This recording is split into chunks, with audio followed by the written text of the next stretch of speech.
আরজি করের বিচারে খুশি নয় রাজ্যের মুখ্যমন্ত্রী মমতা বন্দ্যোপাধ্যায়। আরজি কর মামলায় রায় ঘোষণার পরেই 24 ঘন্টার মধ্যে রাজ্যের পক্ষ থেকে মামলা দায়ের করা হলো কলকাতা হাইকোর্টে।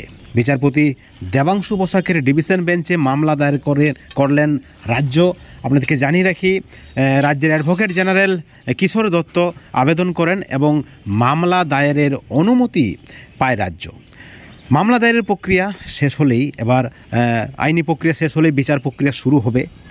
কলকাতা হাইকোর্টে মামলা দায়েরের অনুমতি পায় রাজ্য এবং এই ঘটনা অত্যন্ত গুরুত্বপূর্ণ রাজনৈতিক প্রেক্ষাপটে। অনেকে বলছেন 2026-এ বিধানসভা নির্বাচন রয়েছে এবং কোথাও না কোথাও রাজ্যকে তথা রাজ্যের মুখ্যমন্ত্রী তথা তৃণমূল দলকে এই রায় কিন্তু বেনিফিট দেবে, যেমনটা মনে করছে রাজনৈতিক মহল।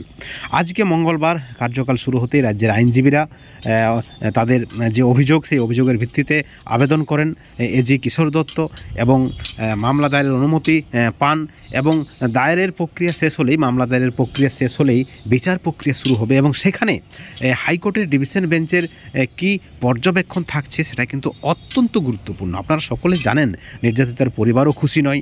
রাজ্যের পক্ষ থেকে জুনিয়র চিকিৎসক থেকে শুরু করে বিভিন্ন মহলে কিন্তু একটা গুঞ্জন উঠেছে এই রায়ে নাকি অনেকেই খুশি নয় এবং পরিষ্কারভাবে জানিয়ে দিলেন। আপনারা দেখেছেন সোমবারেই আরজি কর মামলা রায় ঘোষণা করেন বিচারপতি অনির্বাণ দাস এবং তারপরেই কয়েক ঘন্টার মধ্যে মুখ্যমন্ত্রী তার এক স্যান্ডেলে লিখেন যে এই যে ঘটনা অমানবিক ঘটনা এবং বিরলতম ঘটনা, কঠোর শাস্তির দাবিতে তিনি হাইকোর্টে যাবেন এবং সেই মতো 24 ঘন্টা কাটতে না কাটতে হাইকোর্টে মামলা দায়ের করলেন রাজ্য।